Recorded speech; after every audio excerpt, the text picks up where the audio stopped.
Bueno, vamos a conversar, como lo anunciamos, con Joseph Campos y con Omar Cairo. Ambos son destacados constitucionalistas. Bueno, sobre la promulgación de las leyes de reforma política y sobre este asunto de la famosa cuestión de confianza. Dicho sea de paso, ayer ha salido un pronunciamiento que está firmado por Joseph Campos, pero no firmado por Omar Cairo. Así me imagino. Creo que hay opiniones diferentes ahí. Qué gusto saludarle. ¿Cómo está? Buenos días. Buenos días. Buenos días. ¿Usted sí está de acuerdo, señor Campos, con que la cuestión de confianza no tiene sentido, no tiene enmarque constitucional en las condiciones en las que se está estableciendo ahora mismo a partir del pedido de reforma constitucional del presidente? Yo creo que lo que no hay es la cuestión de confianza como la interpreta el Ejecutivo, con condición. Esa cuestión de confianza donde él pide que se discuta la reforma constitucional y tiene un tiempo luego donde lo evalúa, como quisieron hacer con la reforma política, y según su leal parecer y absoluto criterio, establecer si es que se cumplió o no se cumplió con lo que él pedía. Y de ahí tentar la posibilidad de un cierre al Congreso.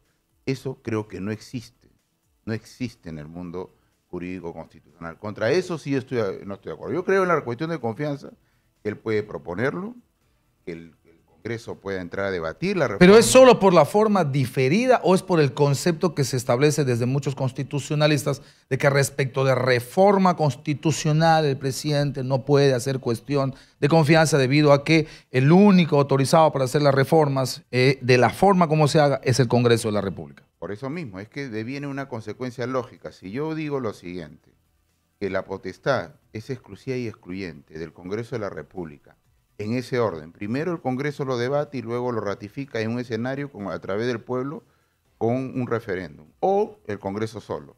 Pero en cualquier escenario es lo que sale desde el Congreso lo que se entra a discutir. Y eso no puede discutirlo el presidente de la República. Como no puede hacerlo, ¿en qué escenario yo podría decirle, tú, Congreso, estás obligado a hacer lo que yo quiero? Ese es el problema que yo tengo como problema. ¿El constitucionalista Omar Cairo coincide con eso? Absolutamente no. Lo que ocurre es lo siguiente, la cuestión de confianza no es una obligación, no es una imposición al Congreso. La cuestión de confianza es sencillamente lo siguiente, el presidente del Consejo de Ministros o un ministro le pide al Congreso que apruebe una determinada medida, eso es una iniciativa. Si es que el Congreso la aprueba, no pasa nada, pero si la desaprueba, el ministro está obligado a dimitir. Eso está en la Constitución, artículo 132. La desaprobación de una iniciativa no obliga a dimitir al ministro, salvo que haya hecho cuestión de confianza. Entonces, se hace cuestión de confianza del proyecto de reforma constitucional. El premier la desaprueba el Congreso y está obligado a dimitir. Cae el gabinete, como es segundo gabinete, se produce la disolución. Esto está clarísimo. No hay obligación al Congreso. El Congreso lo que hace es aprobar o desaprobar. Si desaprueba, habilita al presidente a disolver. Esto de que la cuestión de confianza es para que se le pida al Parlamento y el Parlamento discuta, eso es un proyecto sin cuestión de confianza. Cuando hay cuestión de confianza, lo que hay es un pedido concreto. No que después de un tiempo voy a decidir si me ha dado la confianza o no. La cuestión de confianza está vinculada a la iniciativa. Por eso es que la norma dice: la iniciativa desaprobada no obliga a dimitir, salvo que se haya hecho cuestión de confianza. Si la reforma constitucional es planteada como iniciativa de cuestión de confianza, entonces va a estar obligado a dimitir y se va a producir la causa de disolución. Y una cuestión sobre la reforma constitucional. Para que responda el señor Campos. Sobre esto, precisamente por lo que ha dicho.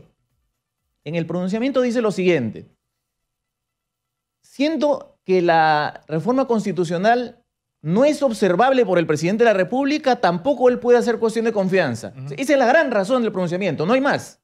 No. Ok. Es una interpretación. El punto 3 es el único fundamento. Ahora escuchemos, correcto. Pero déjeme contestar el fundamento. Correcto.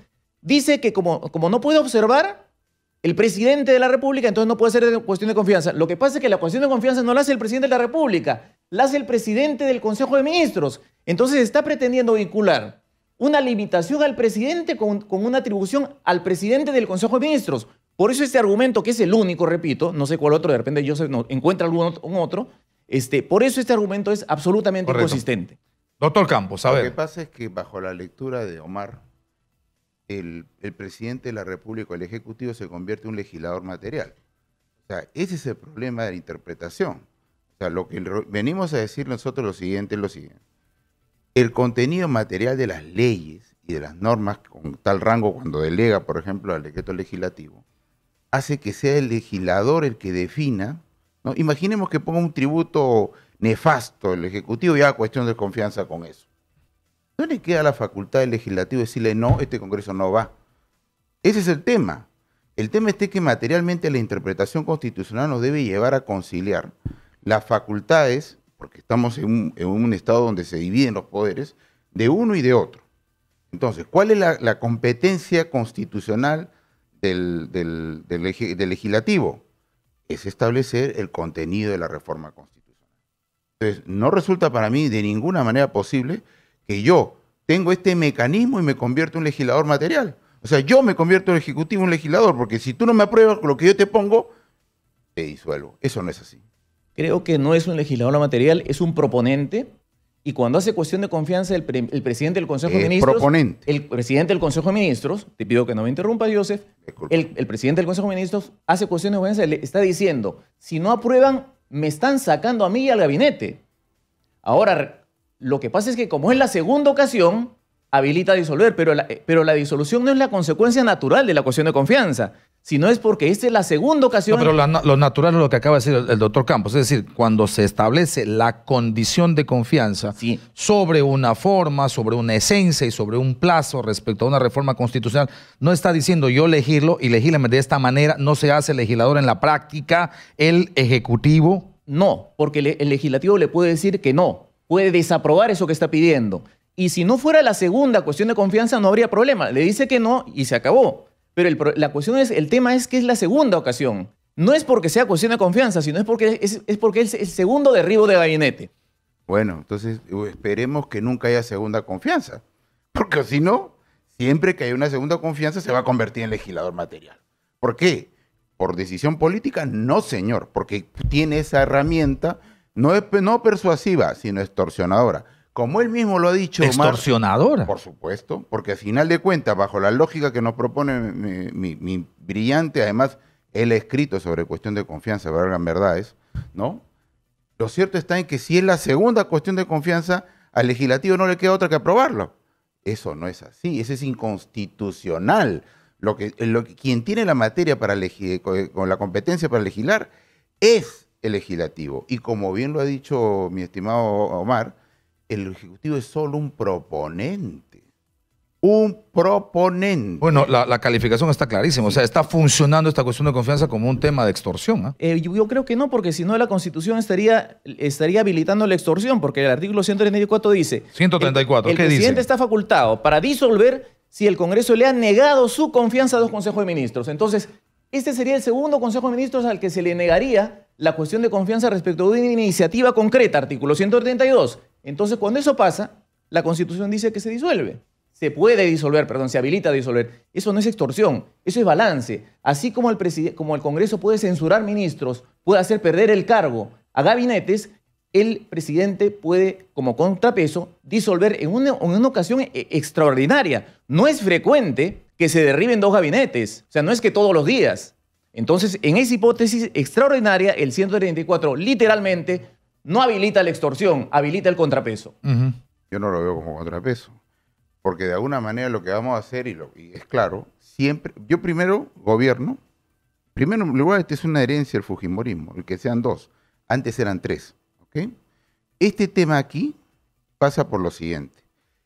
Yo presento una primera cuestión de confianza absurda por un tema y me quedo ya en el supuesto habilitante del segundo. Y yo con eso hago y legislo siempre.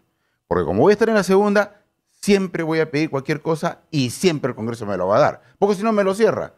Ese es el problema de este modelo. ¿No es eso un desequilibro de poder? No por una razón, porque imagínense... Pero no hay una sujeción, no hay un asunto de decir, cuando ya planteaban el escenario, claro, no es la circunstancia ahora, pero puede ocurrir. Sí, y si puede ocurrir, habría que ponerse en el escenario. Un gobierno que plantea una cuestión de confianza en un hecho, como ha señalado el doctor Joseph Campos, que por supuesto es increíble, que plantea un tema de reforma tributaria totalmente loca, el legislativo no le dé, se plantea el asunto de una cuestión de confianza y luego, por supuesto, vas a tener un Congreso, qué sé yo, pues definitivamente sujeto a la voluntad del Ejecutivo, porque si no haces esto, yo te cierro. Lo que ocurre es lo siguiente, la opción constituyente, como mencioné hace un rato, era que ocurra en 3 ocasiones. O sea, según lo que dice Joseph, en la Constitución del 79 habilitada la extorsión en la tercera. No es extorsión, pues, porque si se rechaza una cuestión de confianza a un gabinete y una segunda, el presidente disuelve, pero para convocar elecciones a un nuevo Congreso. Ahí el pueblo va a decidir, y si fue arbitraria la disolución, el partido del presidente va a tener una minoría extrema. Es el pueblo el que decide cómo se ha ejercido el mecanismo de contrapeso cuando se disuelve. Ok, una pregunta en detalle. La idea o la decisión de hacer consulta a este Consejo Europeo en Venecia sobre este tema de la cuestión de confianza, ¿tiene sentido? Para mí no tiene sentido, pero quiero solamente precisar algo. ¿Cómo no? Parte de las modificaciones de este documento del año 93 fujimorista fue precisamente analogar a una moción de censura a las cuestiones de confianza cuando el presidente va a presentar por primera vez su gabinete.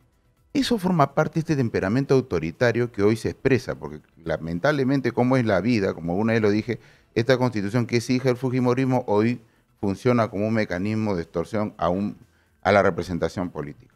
Yo no creo que tampoco sea pertinente buscar a Venecia, buscar a quien sea. Esta es una competencia del legislativo. Yo sí creo que, por otro lado, el nivel de excepcionalidad que provocaría una circunstancia para efectos de establecer un adelanto de elecciones, ¿no?, ha sido mal usada. Yo sí quiero dejar eso por delante. Es una majadería analogar lo que ocurrió en el 2000 con lo que ocurrió ahora. Lo que ocurrió en el 2000 fue una transición democrática producida por varias circunstancias. Primero, una ilegitimidad de origen, que fue precisamente cuando se señaló que esta tercera reelección no existía. La elección fraudulenta fue señalada. Todo eso fue materia. Hoy es una crisis política por una falta de encuentro entre un ejecutivo y un legislativo. Me queda una duda después de leer el pronunciamiento de ayer, se lo planteo y discúlpeme si suena impertinente. ¿La mayoría son fujimoristas los que han firmado? ¿Los constitucionalistas? Por lo menos yo le puedo decir lo siguiente. Para mí, lo que resulta curioso es que entre ayer y hoy día he leído ex fujimoristas atribuyéndole fujimorismo a la gente que ha suscrito este documento. Yo por lo menos lo hago con mi responsabilidad y estoy bien lejos de ser señalado. Ahí, por ejemplo, yo no sé cómo se le puede señalar, por decirle, ¿no?, a Víctor García Toma de fujimorista, a Domingo García Belaúnde de fujimorista. Eso yo creo que estamos lejos de eso, ¿no? Manuel, sobre lo de Venecia creo que es absolutamente impertinente. Totalmente, estamos de acuerdo. Hay un tema que es interno, hay un tema que es, creo que clarísimo por una razón además. Esta es la segunda vez que se hace cuestión de confianza sobre una reforma constitucional y el Congreso la ha declarado procedente y ahora le salta la duda. ¿Y sabe cuál es la cuestión?